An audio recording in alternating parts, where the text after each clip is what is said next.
All right, hello everybody. You're probably a little surprised that I'm putting out a new video already, considering I don't think I ever put two out so close together, like within a week. But I've been really feeling motivated to do this and talk about music.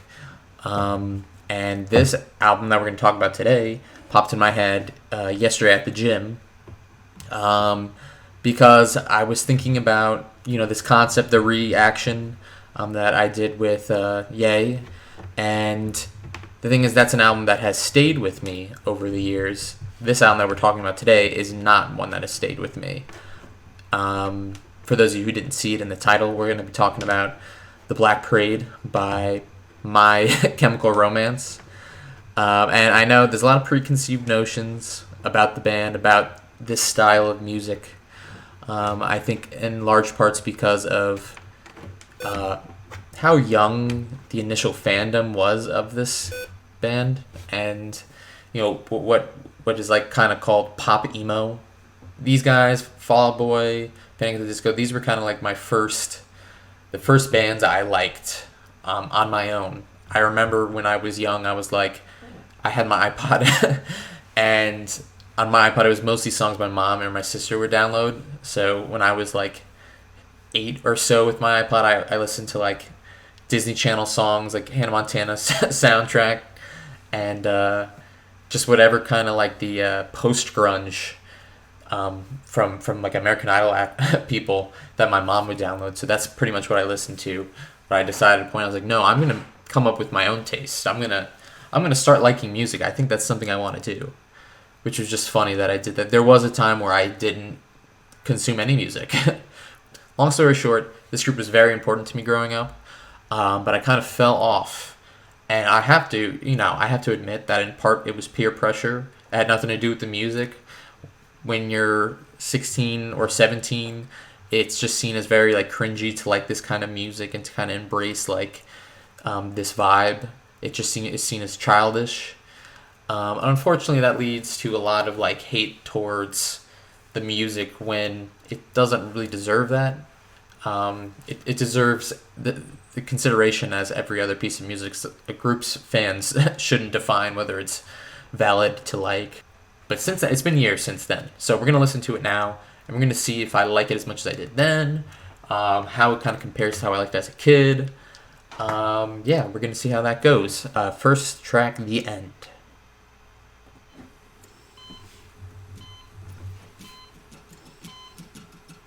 Now come on to this tragic affair. Wipe off that makeup, what's in is despair. So throw on the black dress, mix in with the lot. You might wake up and notice you're someone you're not. If you look in the mirror and don't like what you see, you can find out firsthand what it's like to be me. So get around Piggy's and kiss this goodbye and encourage your smile. I expect you won't cry.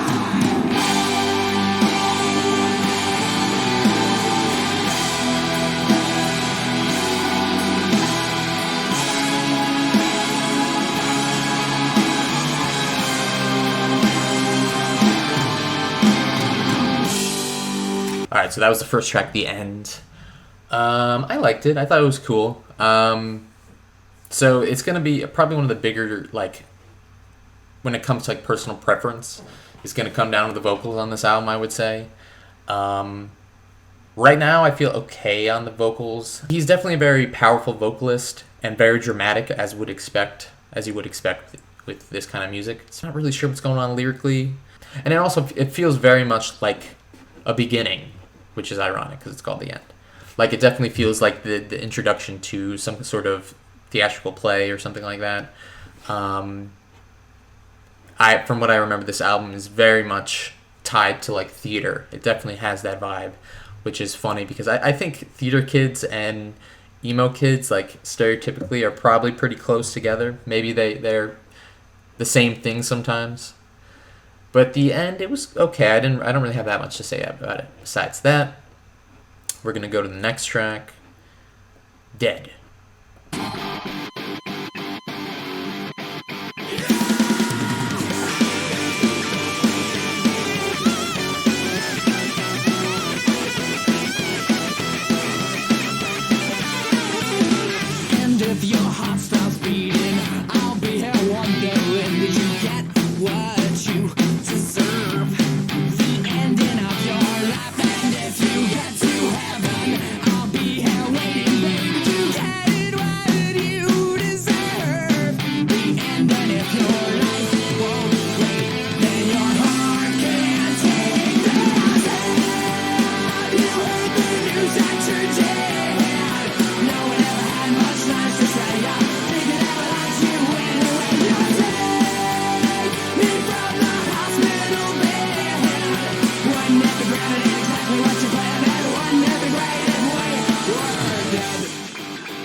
yeah, overall, I thought that track was pretty fire.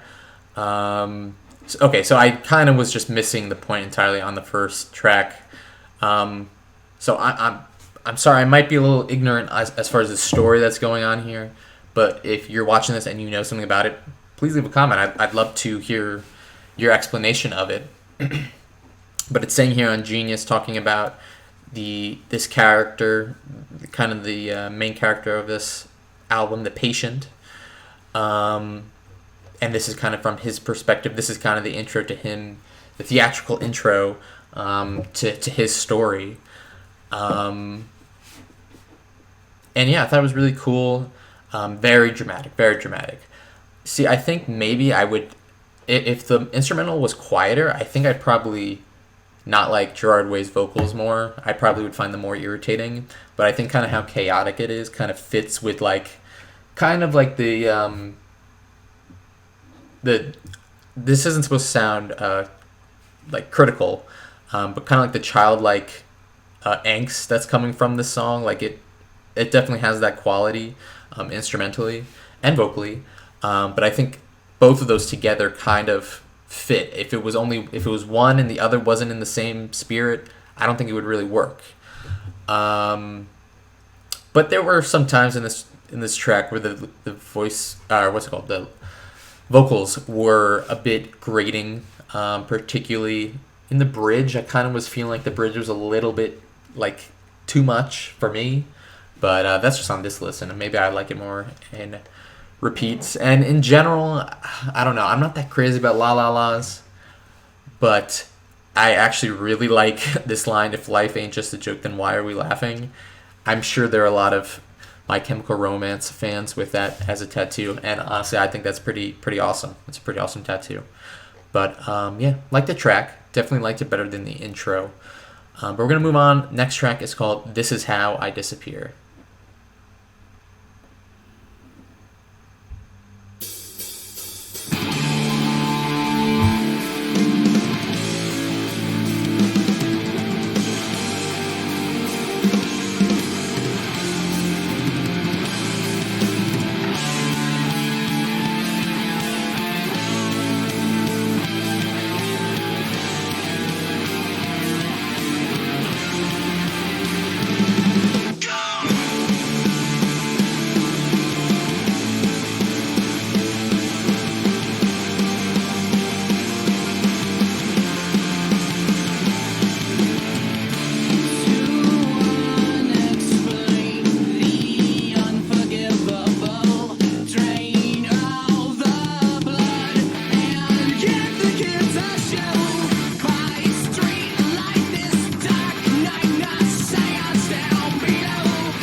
you can. We'll listen. You can. So far away from you. We'll listen. You can. And without you is how it disappear. And without you is how it disappear.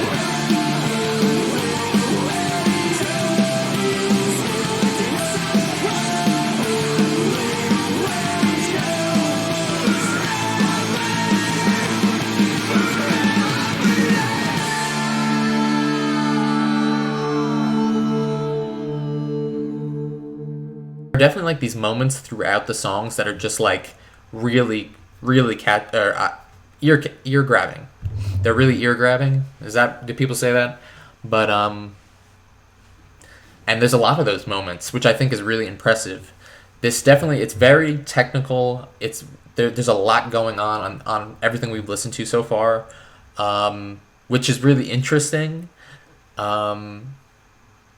Not necessarily better just because it's more complicated, but definitely I'm enjoying it. As far as the lyrics on this one, I think the lyrics on this one make it a little bit more, I was reading some of the Genius annotations. I don't think it's literally every song's a different part of a story. Like, this track is not very, it doesn't seem to be telling a story. Maybe I'm wrong. But this track is just very emotional, talking about this relationship with, I'm assuming, like a romantic relationship, which that's pretty common in a lot of songs. It doesn't necessarily feel very detail oriented, but maybe I'm just missing it. I thought this was really interesting, talking about a seance, and they were talking about Houdini and his wife. I like the guitars on this track too a lot, and the first half of this breakdown was really cool. That was definitely a favorite moment. But yeah, let's keep going. Well, it rains and it pours when you're out on your own. If I crash on the couch, can I sleep in my clothes? I spent the night dancing, I'm drunk, I suppose. If it looks like I'm laughing, I'm really just asking to leave. This is forever and ever. Caught up in the red shows. So why don't you blow me? Why can't I leave my street? Give me a shot to remember. And you can take all the pain away from me. You can say I won't surrender. The sharpest lies I pretend me is to leave and let it burn all the empires. So when the sun is the shame to rise and be in love with all of these vampires. So you can leave them the same as they left me.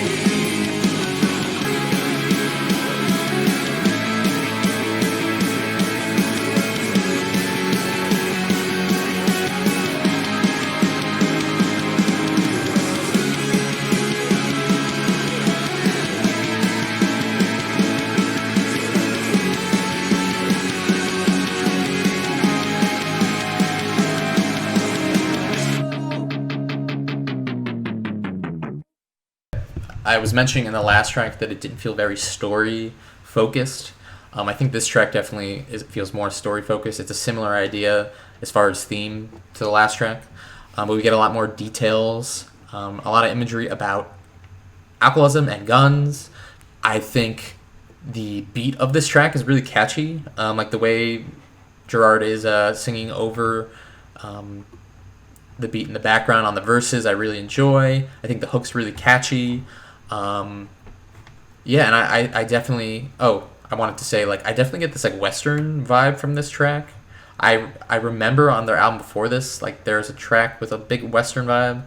I don't remember if I liked it, but I can definitely see how kind of, like, that Midwest style influences their music. No, New Jersey, so that doesn't make any sense, what I said. But, I don't know, that's how I feel. Yeah, but I really like this track. We're going to keep going. Oh, yeah, okay. So I'm sure I definitely remember this track. I don't think I'd be able to forget this track even if I wanted to. But don't worry, I don't want to. This track I know is really great. So we're going to listen to it. Welcome to the Black Parade, the title track. Hope you guys enjoy.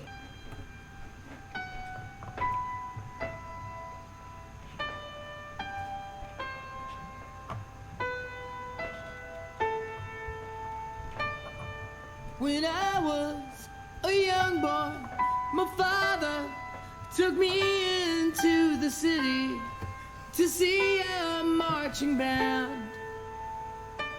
He said, son, when you grow up, would you be the savior of the broken, the beaten, and the damned? He said, will you defeat them, your demons, and all the non-believers, the plans that they have made? Because one day I'll leave you a phantom to lead you in the summer to join the Black Parade.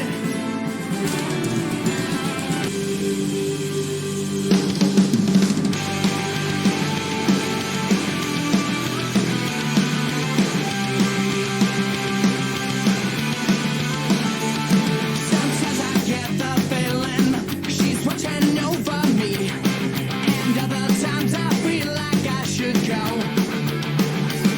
Ran through it all, the rise and fall, the bodies in the streets. And when you're gone, we want you all to know we'll carry on, we'll carry on. And though we haven't said God, believe me, your memory will carry on, you'll carry on. And till I can't contain it, the anthem won't explain it. We'll die, you'll never make me, because the world will never take my heart. No, we try, you'll never break me. We want it all, we wanna break this, but I won't explain or say I'm sorry. I'm unashamed, I'm gonna show my scar. Give a cheer for all the broken. Listen here, because it's who we are. Just a man, I'm not a hero, just a boy who had to sing this song. Just a man, I'm not a hero.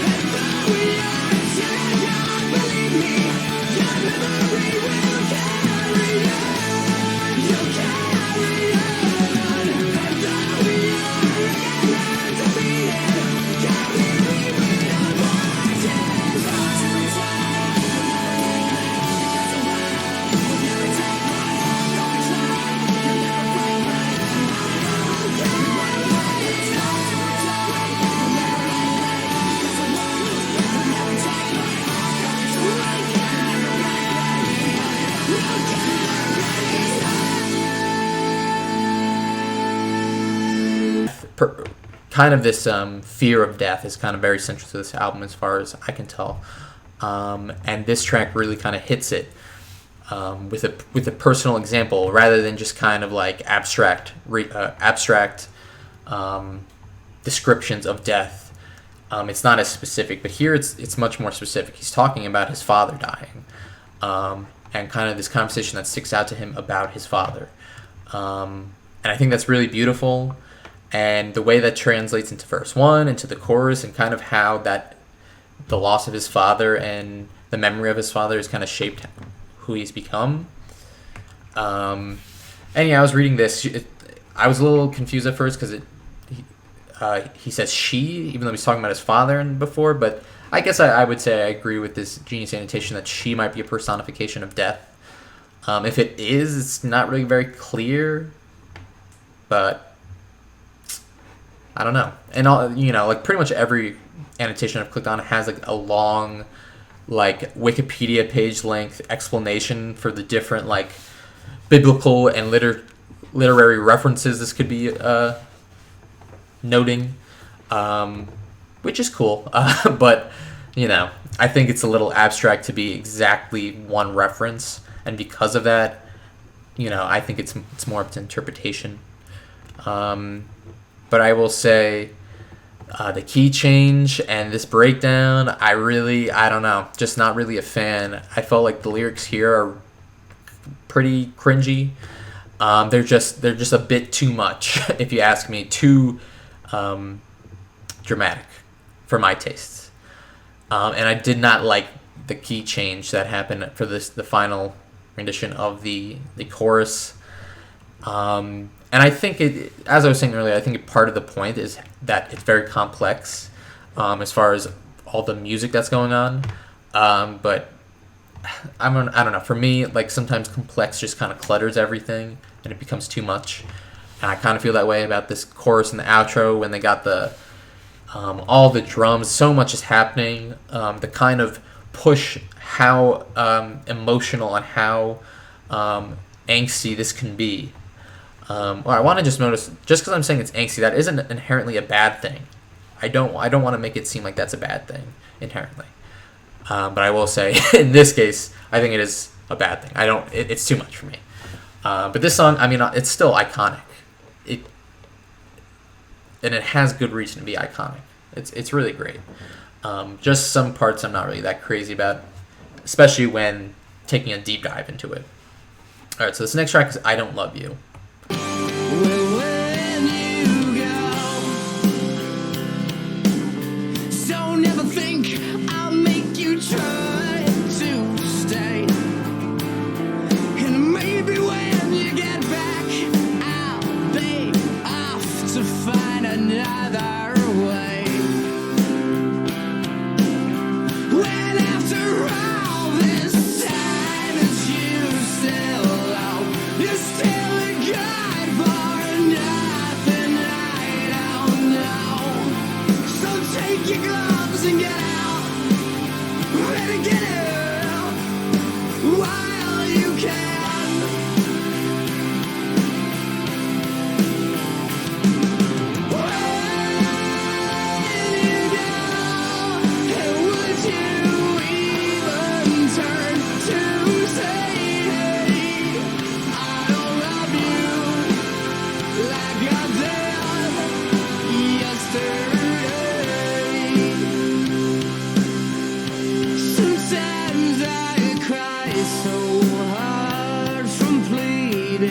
So sick is tired of all the needless beating. But baby, when they knock you down and out, this is where you ought to stay. And after all the blood that you still owe, another time was just another blow. So fix your eyes and get up, ready to get up while you can.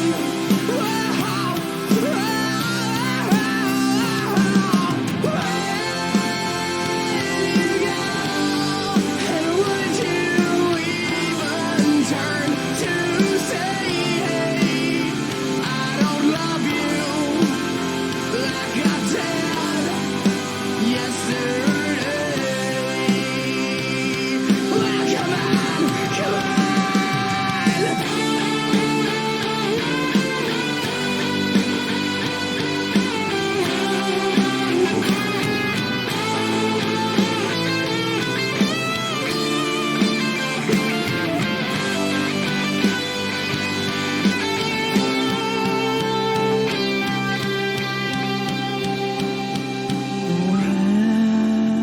When you go, would you have the guts to say, I don't love you like I loved you yesterday? Say, hey, oh, I don't love you like I loved you yesterday. Say, hey, oh, I don't love you like I loved you yesterday.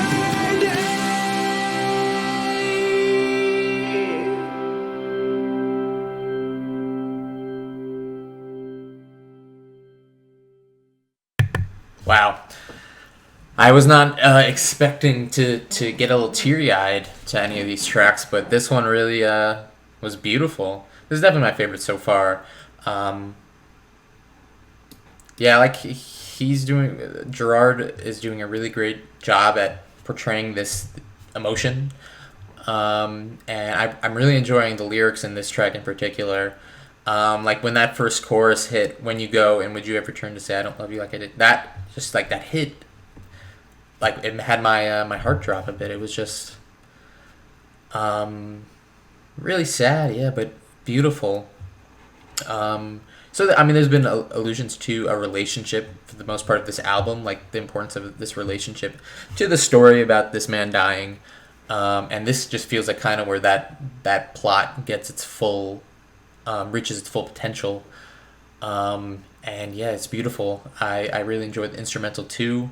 Reminds me, I don't know why, it reminded me of Bob Dylan in a lot of ways, the way it was set up to kind of listen to these lyrics, with this very full sounding atmospheric rock instrumental in the background. It really reminded me of that. And then kind of when like the crashes come in of just loud noise, kind of transitions back more into the more the louder parts, the more punk parts of this album. But I mean, I really love this track. It was great. House of Wolves. I don't remember this one at all. I can't remember what this one sounds like. All right, let's give it a try.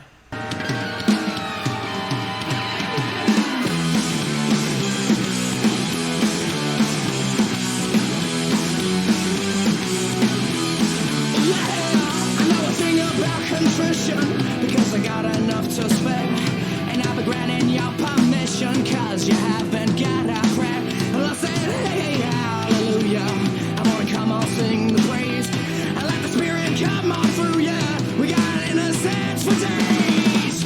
Well, I think I'm on a burning hell. Everybody burn a house right down and say what I wanna say. Tell me I'm an angel, take this to my grave. Tell me I'm a bad man, kick me like a stray. Tell me I'm an angel, take this to my grave.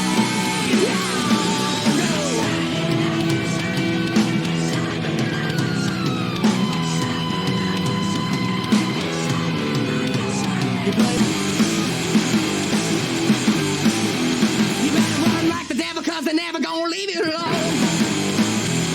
better hide up in the alley, cause they're never gonna find you a home. And as the blood runs down the walls, you see me creeping up inside. I made a bad motherfucker taste this from another. I forget to turn on this microphone one more time. That's the thing sometimes with albums that have a structure like this and are very story focused, is that you kind of have to give and choose, because at some points music is just I would say inherently more subjective and more up to interpretation than most other like art forms, because the music of music is not words. There are no words in the music. There are words in the lyrics, but those lyrics often, it's more important for those lyrics to go with the music than to tell a story or to make sense.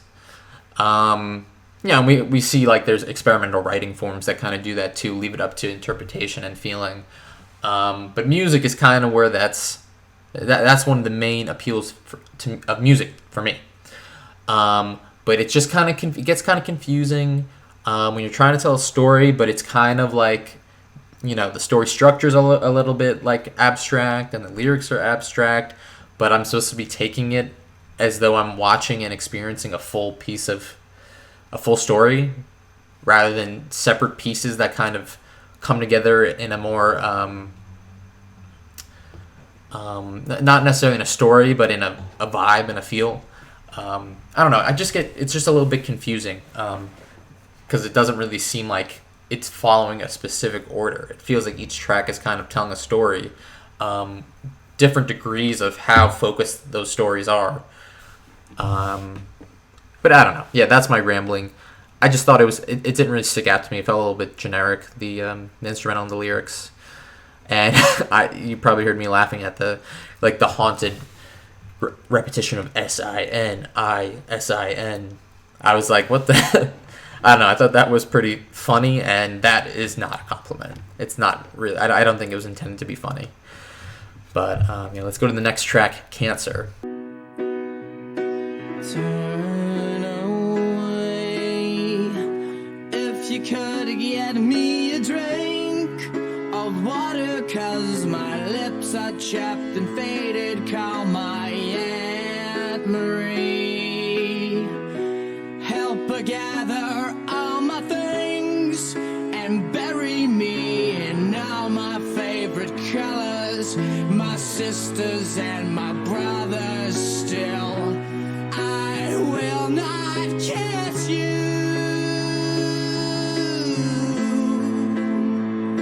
'Cause the hardest part of this is leaving you.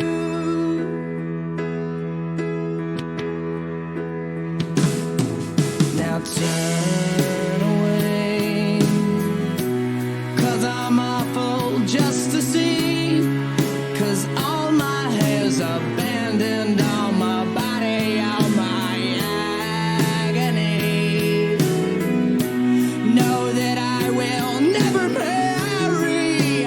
Baby, I'm just soggy from the chemo, but counting down the days to go. It just ain't living, and I just hope you know that if you say goodbye today, I'd ask you to be true. 'Cause the hardest part of this is leaving you.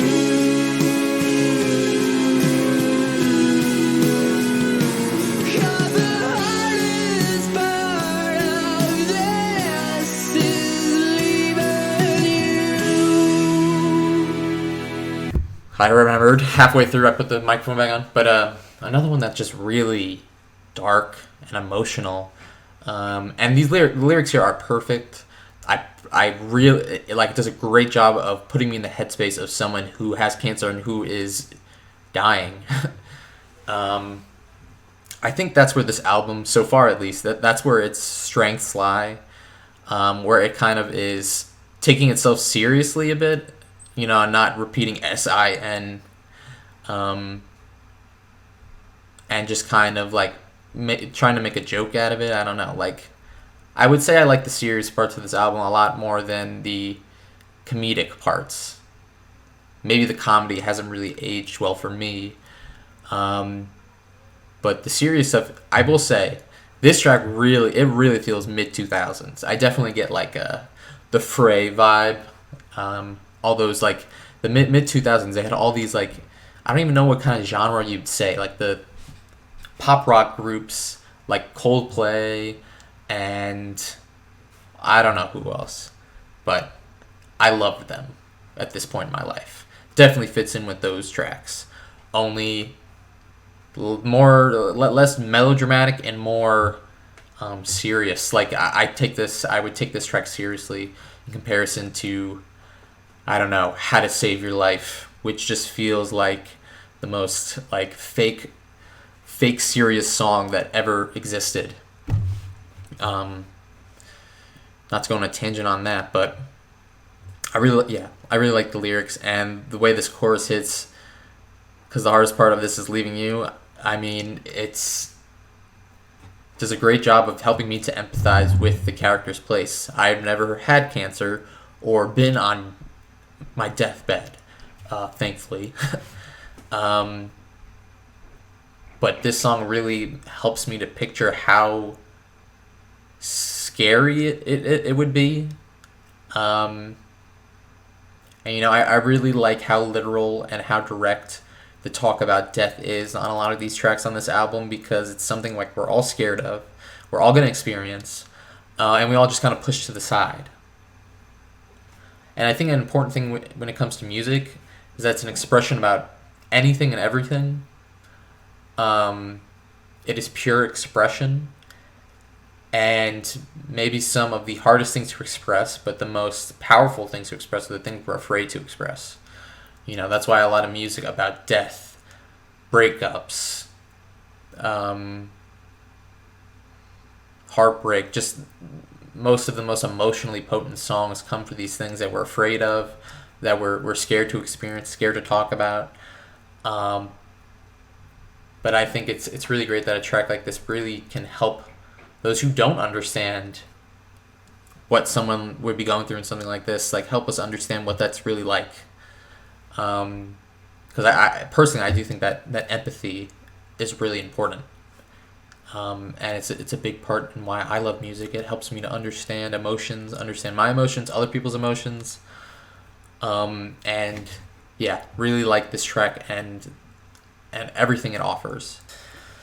But yeah, really like that track. Next up, we're gonna go with the track "Mama."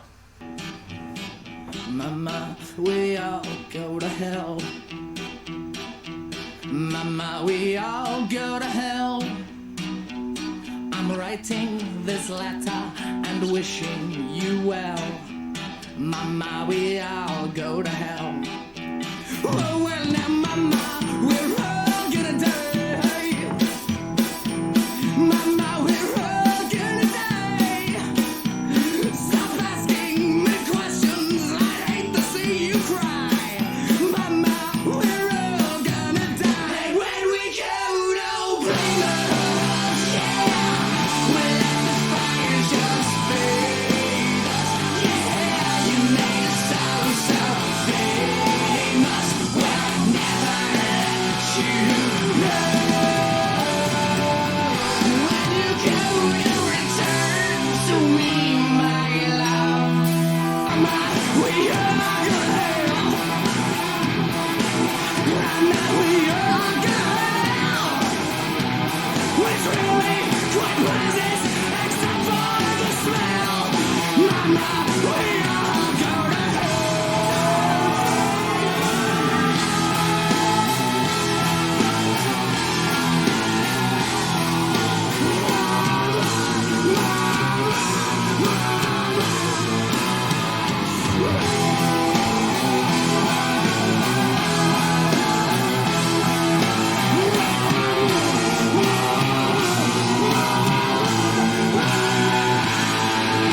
Yeah, I don't know. I don't know about that one.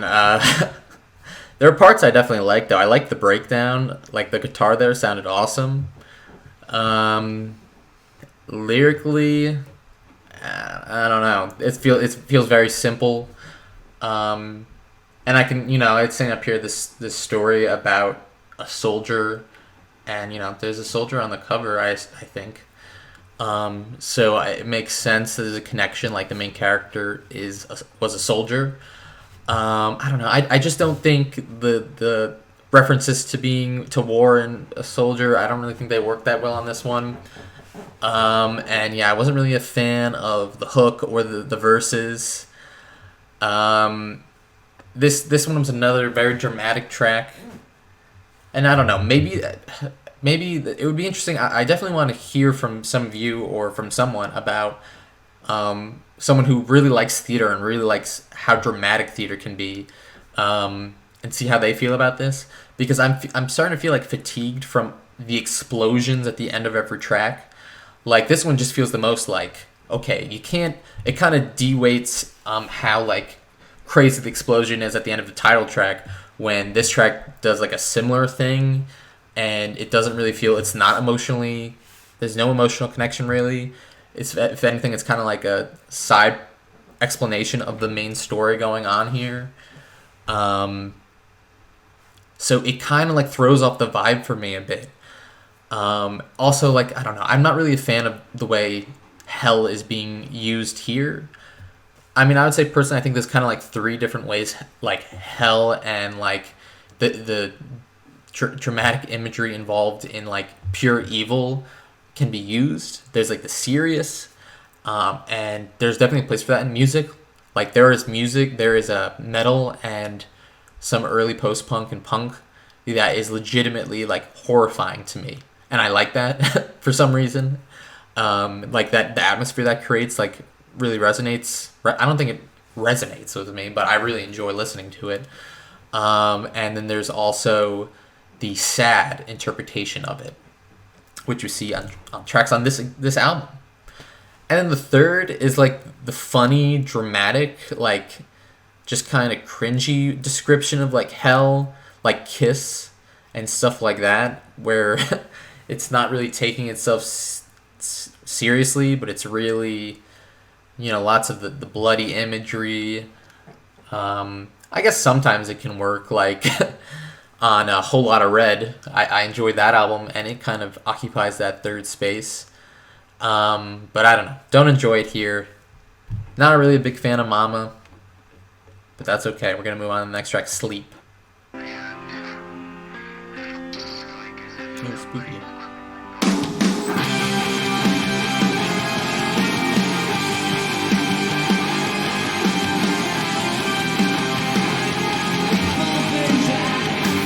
I've seen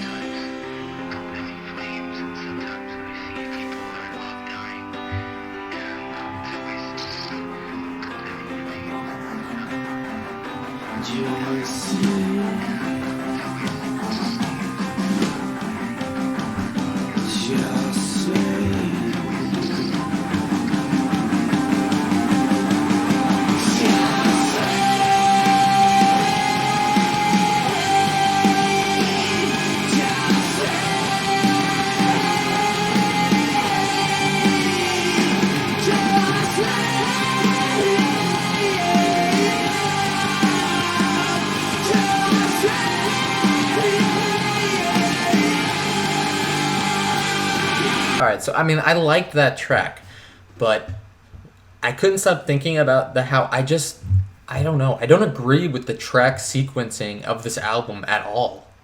Like, I feel like it's wrong. I think that's probably going to be an opinion that people are not happy to hear. But, I mean, obviously, Dead and the End, it makes sense that they're at the beginning. But, I mean, I guess I could see Welcome to the Black Parade working as kind of like an act 2. But I don't know. The way the middle of this album kind of sequences doesn't make much sense to me. Like, Sleep really feels like it should come earlier. Before Cancer and before I Don't Love You, right? Like, I don't know. Maybe that's just me. And, I know this next track. I mean, I think this is probably, it's the most played song on this album, even more than the title track. How the heck does this fit here? I don't know. There are parts of this album that I've really enjoyed taking a closer look at, like Cancer and Sleep and I Don't Love You, and even in Welcome to Black Parade 2. But then there are parts that definitely I think have suffered for me for taking a close listen, like that track. And most of the more pop-oriented, just kind of catchy tracks that aren't really as focused on the story, they don't sound the best to me. They definitely sound better when I'm not paying attention to the lyrics or thinking about each instrument and how each word matters in the context of the album. And that's just the case for some albums and some songs. Not everything is better with a deep listen. I don't know if you know this. I don't always listen to music this way. A majority of the time, I'm just listening. I'm not looking at the lyrics or overthinking everything I'm listening to. And that's okay. There are some songs and albums that I really love that don't need to be looked at deeply. And that's okay. But I don't know. This album, it just feels kind of inconsistent in that, like, some tracks I'm supposed to really pay attention to and some tracks I'm not. And you know what, maybe I could see that. Maybe that makes sense in a theatrical presentation, right? Like, there are serious moments and then there are like more lighthearted moments. I think that's I don't know, I'm not an expert on theater, but I think that's pretty common. So it could, in a lot of ways, just want to make this clear, it could be ignorance on my part to what this is supposed to be. Kind of like what they're trying to go for here. It might just be that in a lot of ways I don't understand or it's not for me. I'm totally open to that. Not saying this is a definite. I'm definitely right, like the way I feel. But yeah, I don't know. Maybe I just feel weird about how some of this is flowing. But if you got any comments on that and you want to help to explain it to me in the comments, totally going to read those. But let's go to this next track. Teenagers. They're gonna clean up your looks with all the lies in the books to make a citizen out of you. Because they sleep with a gun and keep an eye on you, son, so they can watch all the things you do. Because the drugs never work, they gonna give you a smirk, cause they got methods of keeping you clean.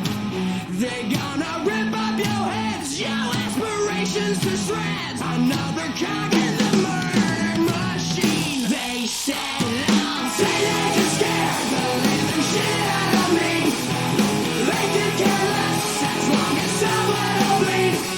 So darken your clothes, I'll talk goodbye and close. Maybe it'll lead you.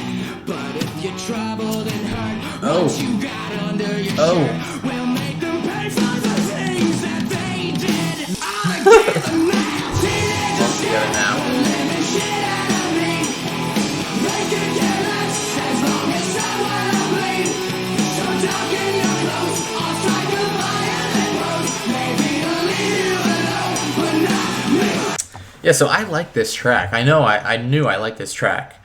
And unlike some of the other tracks, I do think this is like genuinely funny. Like I think the humor here works. But what the heck is it doing on this album? I don't know. I don't know how it fits in with what's going on at all.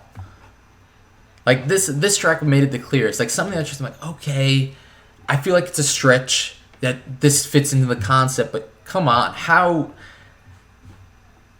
can this track make any sense in the context of the story of this album? And how does it make sense that it would come here after all this about death? It's just then at this point just teenagers. I don't get this one. I really don't get how it fits. Another example of like the song, but in the context of the album, it's very frustrating because I don't get it. I don't get what it's doing here. But I like the track. It's fun.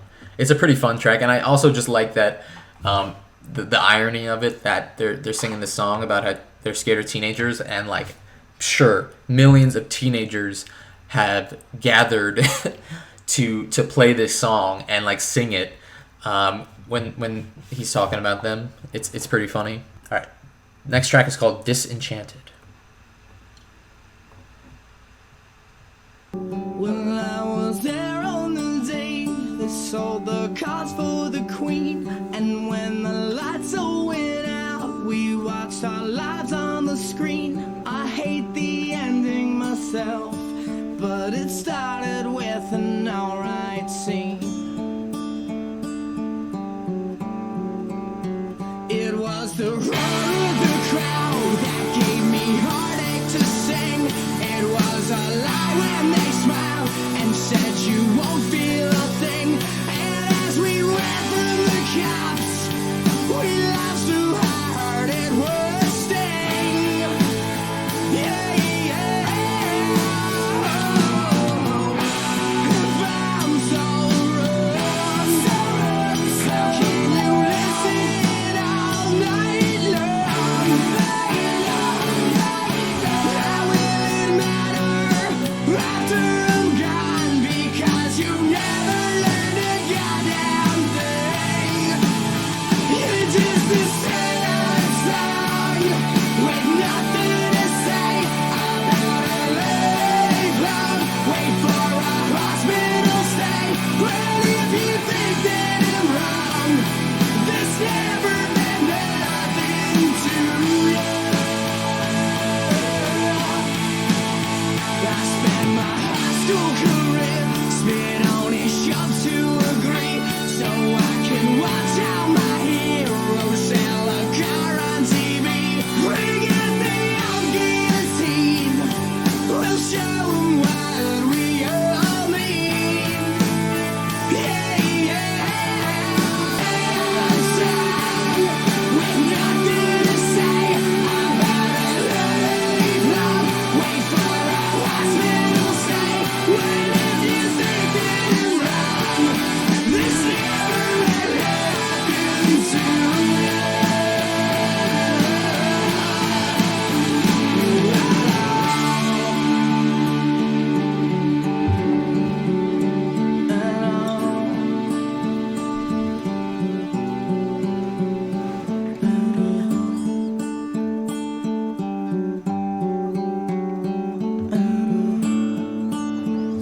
Interesting. Very interesting. See, I will say this track, I think this is where it's supposed to be, like, in my opinion, as far as, like, sequencing in the album. It makes sense that this is coming near the end, kind of like this, like, it's more, it's not very emotional, it's more like an objective kind of thing, like, taking a look outside of the emotions, and how the main character would kind of be processing that what he's going through and what he's learning is not being, like, understood by his family.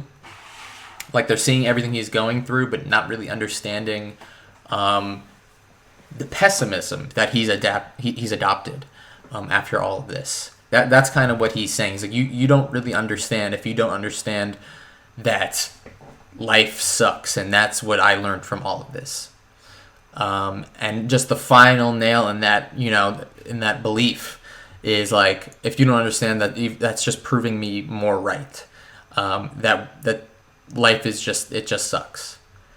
And I kind of like the justification he brings to this, because we learn more about, like, what the main character is thinking, and, like, just his general thoughts on things.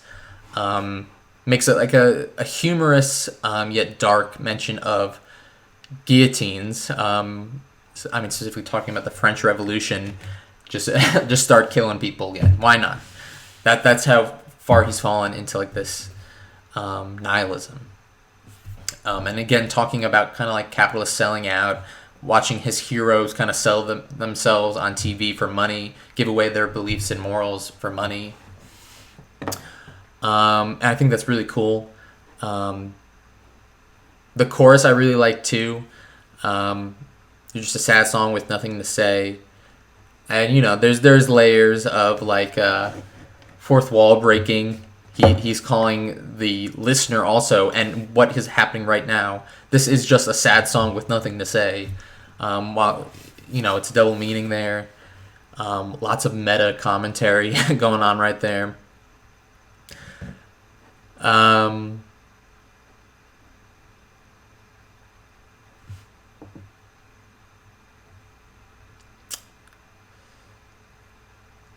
Yeah. This is definitely one of my favorite tracks lyrically.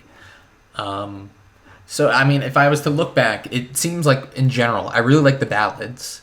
I really like the slower tracks that aren't really that emo sounding, as far as, like, instrumentally. And the tracks that are more leaning on that pop emo sound, I'm not as big as a fan of. And it's honestly not even because of the pop emo sound, just because it kind of is detrimental to the story in a lot of ways and the sequencing of it. But Disenchanted I liked. I definitely like it more in the context. I don't think this is one I particularly liked a lot as a kid, because I didn't really get much out of just listening to it, but reading the lyrics and listening to it got a lot, I would say. This will be the final track, Famous Last Words. No, I know that I can make you stay, but where's your heart? But where's your heart? But where's your... No, there's nothing I can say to change that part, to change that part, to change.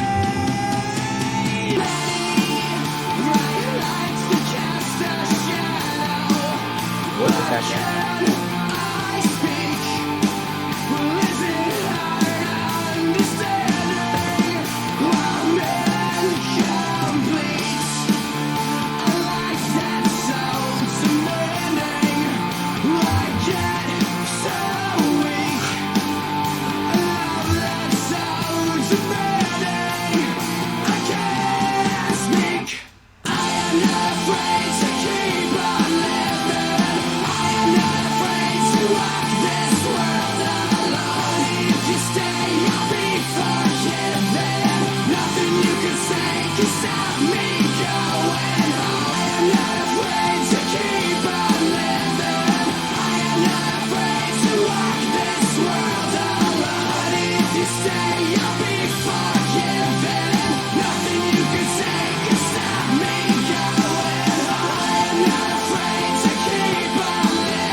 me with words I thought I'd never speak. Awake and unafraid, asleep or dead. 'Cause I see you lying next to me with words I thought I'd never speak. Awake and unafraid, asleep or dead. 'Cause I see you lying next to me with words I thought I'd never speak. Awake and unafraid, asleep or dead. 'Cause I see you lying next to me with words I thought I'd never speak. Awake and unafraid, asleep or dead. I am not afraid to walk this world alone. If you say I'll be forgiven, nothing you can say can stop me going home. Well, they encourage your complete cooperation. Send you roses when they think you need to smile. I can't control myself because I don't know how. When they love me for it, honestly, I'll be here for a while. So give them blood, blood, gallons of the stuff. Give them all that they can drink and it will never be enough. So give them blood, blood, blood. Grab a glass because there's going to be a flood. 'Cause I'm such an awful fuck. I gave you blood, blood, gallons of the stuff. I gave you all that you can drink and it has never been enough. I gave you blood, blood, blood. I'm the kind of human wreckage that you love. Okay, so that was Famous Last Words and Blood. Honestly, I don't really know what to say about Blood. I don't know. I don't know what its point is. It's not really much of a song. But again, that might be one of those cases where it is lost due to the ending of the CD era and the fact that it's just another track at this point. There's no hidden... the hidden aspect of it isn't really able to be translated to streaming. As for Famous Last Words, I think this track makes sense in the track listing too. Like it really feels like an encore, like a after the end. Disenchantment is kind of like the final section, like the darkest moment of the story, the climax, or I guess more the falling action of the story. And Famous Last Words is the encore. You could say it's kind of like that moment of him rising to heaven, the main character. But you might have noticed during it, I was kind of like shaking my head at some of this stuff, like here. Like it could be this very specific thing, or this other very specific thing, or this other very specific thing. Somehow it's all three of those things at once. Doesn't really, I don't really see it. And it's a little bit frustrating that it's, it goes back to the idea of teenagers. Like, is this supposed to be a concept album? Everyone seems to think it is, but there are a lot of tracks and a lot of moments that really just seem like a stretch to fit into the story. To be honest, I'm not really a fan of concept albums. I used to love Pink Floyd's The Wall. Like, the first time I listened to it, I was like, this is genius. I hate that album now. I can't be bothered to listen to it. It's so pretentious and annoying, if you ask me. And I wouldn't say that is necessarily the case here, because I actually like a lot of the music here and actually buy into a lot of the drama going on. Unlike The Wall, which is just like, oh my god, I feel no emotional connection to any of this. Anyway, a little tangent. But I don't know. Sometimes things are not better off by being hyper-explained. As I mentioned earlier, some things don't need this critical look. But I would assume this album was intended for that, right? Because it's a concept album. Is it? I mean, I think it is. It says everywhere I've been looking, it's a concept album. But I think generally, I would say the music itself would benefit from not being labeled so heavily as a concept album. Like, just listen to it, enjoy what you're listening to, and kind of see the story as more a loose connection of ideas.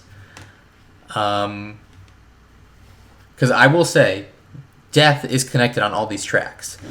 If the concept was simply to talk about death, and then maybe teenagers could fit in, and the kind of like the scattered nature of the tracks could fit better. But I don't know if I really got a good grasp on the concept album, of this album. And I guess that kind of summarizes my final thoughts. This album is very complex, I would say, and I definitely did not get it as a kid. Like, I just listened to it and really enjoyed it. I didn't really get everything that was going on. I don't even think I noticed that it was about cancer and like how depressing this was. Because there are angsty moments of frustration, but there are genuinely like heartbreaking moments on this album. That makes you, like it deserves to be taken seriously instead of just being looked at as kind of like for kids. It definitely 100% is not for that. It's not that. This album deserves to be taken seriously. There's an extreme amount of thought and care that went into this album. But I don't know. Some of it just doesn't line up for me. It feels like... But maybe I have no idea what I'm talking about. That's just how I feel after this listen. But overall, I really enjoyed giving this album a listen and thinking through every track. I hope you guys did too. If you're a fan of My Chemical Romance and there's something you want to tell me about my feelings on this album, I look forward to reading in the comments. And if you want to see something like this, something more like this, also note that in the comments. But yeah, thank you, whoever's watching this. If you watched a minute or the whole thing, I really appreciate it. And I hope you'll drop a sub and check out whatever I do next. But yeah, I'll see you guys next time.